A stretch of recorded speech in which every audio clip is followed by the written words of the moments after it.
नमस्कार दोस्तों, एक बार फिर से स्वागत है आपके अपने YouTube चैनल जयकाल जीनियस पर। मैं आपका होस्ट और दोस्त पीके यादव आपका हार्दिक स्वागत करता हूं हमारे YouTube प्लेटफॉर्म पर। वीडियो शुरू करने से पहले मैं आपको बता देता हूं, यदि आपने अभी तक हमारे YouTube चैनल को सब्सक्राइब नहीं किया है तो सब्सक्राइब जरूर करें, वीडियो को लाइक जरूर करें और शेयर करना बिल्कुल ना भूलें, जिससे आपके दोस्तों तक ये महत्वपूर्ण जानकारियाँ पहुँचती रहें।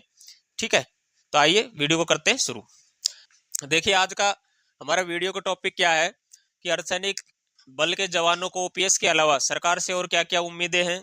ठीक है, वॉलेंटरी रिटायरमेंट के जो पीरियड है उससे संबंधित कुछ एक डिमांड्स हैं। वो पैरामिलिट्री फोर्सेज की आप मान सकते हैं, या पैरामिलिट्री फोर्सेज से संबंधित जितने भी एक्स यानी पैरामिलिट्री के संगठन जो बने हुए हैं उनकी आप मान लीजिए। ठीक है, तो देखो क्या है, अभी देश के अंदर 3 प्रकार की पेंशन व्यवस्था है जो अभी तक लागू की जा चुकी है। किनके लिए? सरकारी कर्मचारियों के लिए। पहली कौन सी थी? ओपीएस। ओपीएस के बाद में गवर्नमेंट लेके आई एनपीएस। एनपीएस के बाद में गवर्नमेंट लेके आ गई अभी नई पेंशन स्कीम यूपीएस। जितने पुराने कर्मचारी हैं उनको 2003 से पहले या 2003 तक वाले उनको मिल रही है ओपीएस, उसके पश्चात मिल रही है एनपीएस, और अभी नई पेंशन स्कीम कौन सी आ गई है? यूपीएस। अब ये तीनों प्रकार की पेंशन के बारे में तो सबको मालूम है, लेकिन अभी क्या है कि जवानों और केंद्रीय कर्मचारी दोनों ही इस यानी असमंजस्य की स्थिति में है कि भाई एनपीएस का सिलेक्शन करें हम या यूपीएस का। अब ये तो आप अभी तुम चली गया होगा कि भाई गवर्नमेंट है जो अभी ओपीएस देने के किसी भी प्रकार से फेवर में नहीं है और ना ही स्थिति में नजर आ रही है। ठीक है, तो अभी गवर्नमेंट है जो कर्मचारी के ऊपर क्या लागू करने वाली है? यूपीएस लागू करने वाली है। किनके ऊपर? केंद्रीय कर्मचारियों के ऊपर। उसके अंदर क्या है कि पैरामिलिट्री फोर्सेज भी आती है, सेंट्रल गवर्नमेंट के टीचर्स भी आते हैं जो सेंट्रल स्कूल केवी वगैरह के अंदर जो पढ़ाते हैं। ठीक है, और भी कई प्रकार के डिपार्टमेंट है सेंट्रल के। ठीक है, पोस्टल से लेकर के रेलवे से लेकर के सब पे क्या है, सेंट्रल गवर्नमेंट के अंडर में ही आते हैं। ठीक है, तो ये सभी विभागों के जो कर्मचारी हैं उनके अंदर क्या है, असमंजस्य की स्थिति है, खास करके अर्धसैनिक बलों के अंदर। अब अर्धसैनिक बलों के अंदर क्यों है, उसका कारण है भाई, इनका कारण बहुत जायज है। एक तो सबसे बड़ी बात कि इनको लिमिटेड तो छुट्टी मिलती है। क्या मिलती है? लिमिटेड लीव मिलती है इनको। दूसरी चीज, ये घर से बहुत ज्यादा दूर रहते हैं, घर से दूर रहते हैं। ये तो आप लोगों को सबको मालूम, बीएसएफ हो गया, सीआरपीएफ हो गया, आईटीबीपी, एसएसबी, ये सभी बेचारे बॉर्डर्स पर रहते हैं। सीआईएसएफ इंक्लूडिंग जो पूरे देश के हर कोने में जितने इंडस्ट्रियल एरियाज हैं, मेट्रो स्टेशन हैं, ठीक है, एयरपोर्ट्स हैं, तो इतनी दूर दूर जॉब करते हैं, तो घर से इनको क्या है, दूर रहना पड़ता है। ठीक। तीसरी चीज, ड्यूटी बड़ी हार्ड होती है, हार्ड ड्यूटी। चौथी चीज, बिजी शेड्यूल। ये अपनी ड्यूटी के साथ साथ में क्या है, बिजी शेड्यूल में क्या क्या चीजें आ जाती है, जैसे टेम्परेरी ड्यूटीज हो गई, इसके अलावा इलेक्शन ड्यूटी हो गई। ठीक है, इलेक्शन ड्यूटी के अलावा कोई भी इंटरनल सिक्योरिटी का मामला हो, जैसे नक्सलवाद से संबंधित, आतंकवाद से संबंधित, ठीक है, ईटीसी में मान लेता हूं। एक तो क्या है, इनको जान जोखिम के साथ साथ जान का भी जोखिम इन लोगों को रहता है। ड्यूटी भी हार्ड पड़ रही है, नींद पूरी नहीं कर पा रहे हैं।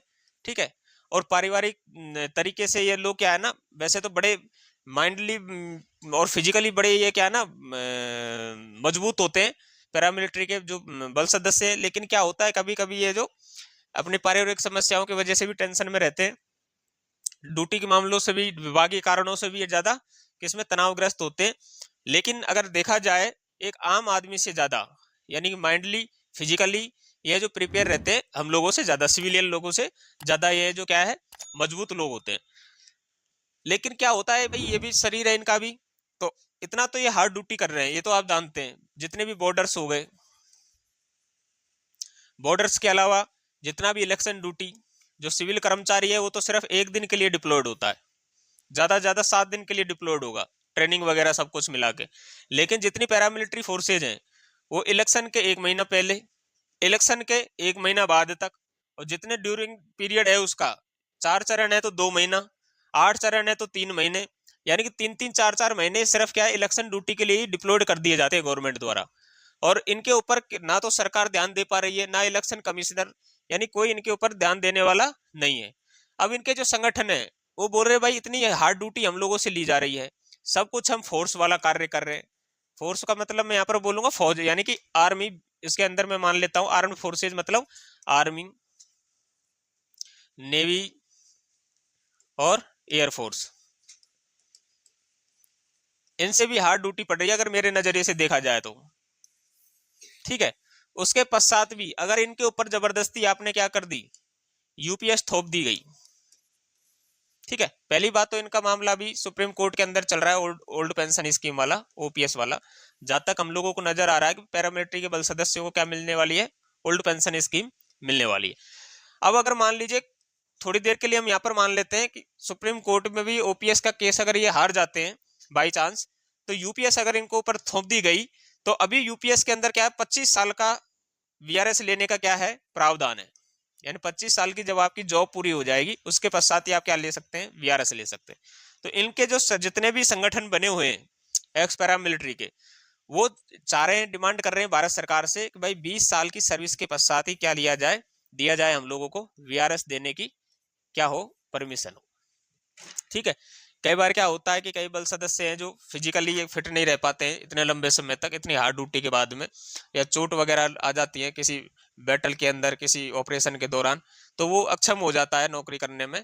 तो भाई इनकी उम्र है जो 20 साल की जाए, तो सरकार को इस बारे में जरूर ध्यान देना चाहिए। साथ ही साथ मैं तो चाहूंगा कि भाई पैरामिलिट्री फोर्सेज को इतनी हार्ड ड्यूटी के पश्चात कम से कम ओल्ड पेंशन स्कीम का लाभ सरकार को जरूर देना चाहिए, ठीक है। तो ये सरकारी संगठनों की कुछ डिमांड है ओल्ड पेंशन स्कीम को लेकर के। और जो वीआरएस का जो पीरियड है 25 साल की जगह कितना किया जाए, 20 साल किया जाए, ठीक है। यदि अभी तक आपने हमारी यूट्यूब चैनल को सब्सक्राइब नहीं किया है तो सब्सक्राइब करें, ठीक है। वीडियो को लाइक और वीडियो को अधिक से अधिक शेयर करना बिल्कुल ना भूलें। और इन्हीं शब्दों के साथ मैं वीडियो को यहीं पर ही करता हूँ समाप्त। जय हिंद, जय भारत।